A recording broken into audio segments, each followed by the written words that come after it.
You arrive in the murky shallows of the Amazon basin, not exactly a warm welcome. The water is brown, thick, and full of things that want to eat you. You're barely the size of a strand of spaghetti, squirming in a world where every ripple could mean danger. Congratulations, you're an electric eel. And yeah, your life already sucks. First off, eel is a lie. You're not even a real eel. You're technically a knife fish, closer to a catfish than to any of those fancy eels people see in aquariums. So right out of the egg, you're born with an identity crisis. You float near the surface, gulping air, because even though you live underwater, you can't exactly breathe it. You're basically a fish that forgot how to be a fish. Your mouth has to gulp oxygen every few minutes, or you'll suffocate. Great evolutionary design, huh? But you don't have time to complain. The swamp is full of predators, piranhas, catfish, turtles, all looking for easy snacks. You are the snack. And to make things worse, you're so tiny that your famous electric powers haven't even kicked in yet. You're basically a wet noodle waiting to die. Your dad? Oh, he's still around. He's actually been guarding you since your mom laid the eggs in his foam nest. A bubbly raft he built using his own spit. Romantic, right? Except Dad's patience is running thin. He's been fanning the eggs for a week, scaring off anything that moves, and now he's surrounded by hundreds of wriggling babies like you. That parental instinct? Yeah, it fades fast. Soon, you'll look like lunch to him too. So your first mission, get out. You drift into deeper, darker waters, the Amazon's liquid maze stretching out like a nightmare. Everything here is electric, not in the cool rock concert way, but in the something's always watching you way. Weeks pass. You've been lucky, no piranhas, no snapping turtles, just endless mud, plants, and weird whispering vibrations in the water. That's when you feel it, a strange tingling along your body, like your skin has come alive. Congratulations again. Your organs of electricity electrocytes are waking up. At first, it's just a spark, a baby zap, enough to make a tiny shrimp twitch. But soon, you can feel the power building. Layer by layer, your body turns into a biological battery. By adulthood, you'll have over 6,000 electrocytes stacked together like power cells in a living taser. You test it out. A weak pulse ripples through the water. Cool, right? Except the first time you shock yourself accidentally, you realize something. Your life is about to be one long, electrifying headache. You grow fast mostly because you eat anything that moves and can fit in your mouth. Worms, tadpoles, small fish if it wiggles. It's dinner. Hunting becomes an art form. You've got two modes. Low voltage like sonar. You send out mild electric pulses to sense your surroundings in pitch dark water. High voltage. Your built-in stun gun. Up to 600 volts in adults, enough to knock a horse unconscious. But here's the catch. Every shock drains your energy. Imagine doing a full-body workout every time you want lunch. You zap a fish, it twitches, and you gulp it down.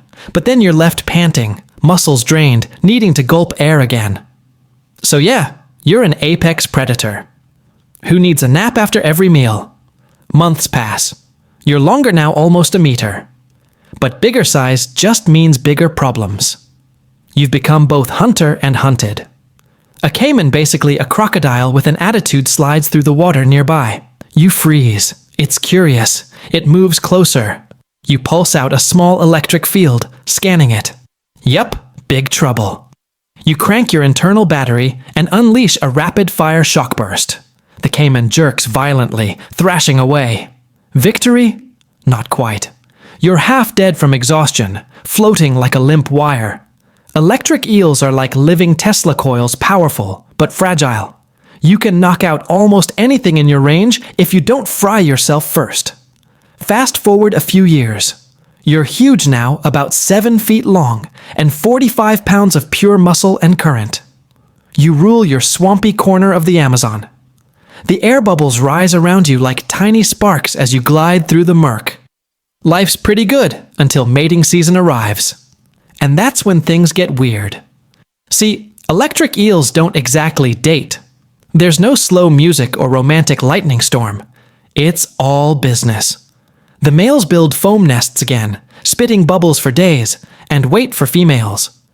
When one finally shows up, she drops her eggs, and the male fertilizes and guards them for a while. But remember that shocking power of yours. You have to keep it under control, or you'll literally fry your own offspring. Nothing screams bad parenting like electrocuting your kids before they hatch. So you tiptoe through fatherhood, discharging low, careful pulses. No high voltage zaps allowed. Meanwhile, every other predator in the swamp can smell the eggs. You defend them the only way you know how, by becoming a living storm cloud. Electric eels aren't social. No pods, no packs, no schools. You live alone. The only time you see another of your kind is when you're fighting or mating. The rest of your life? Solitary patrols through mud-brown silence. And it's not peaceful silence either. The water hums with the electric chatter of insects, fish, and faraway storms.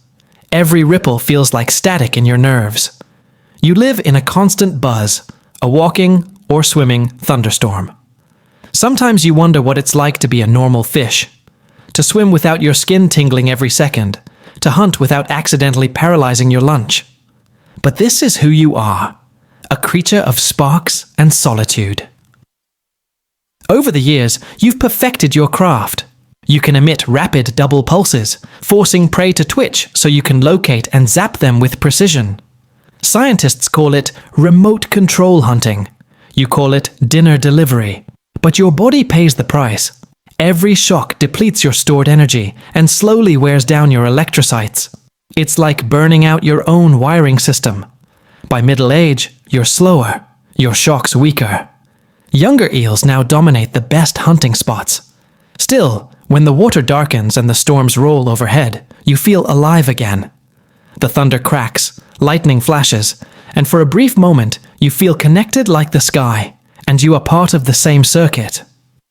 Then one day, your world changes forever. Strange vibrations fill the water, not from fish or predators, but from boats. The smell of oil and metal seeps into the current. Humans. They've come with their nets and electrodes and cameras. You sense their electricity before you even see them. They're curious, fascinated by your power. Some want to study you.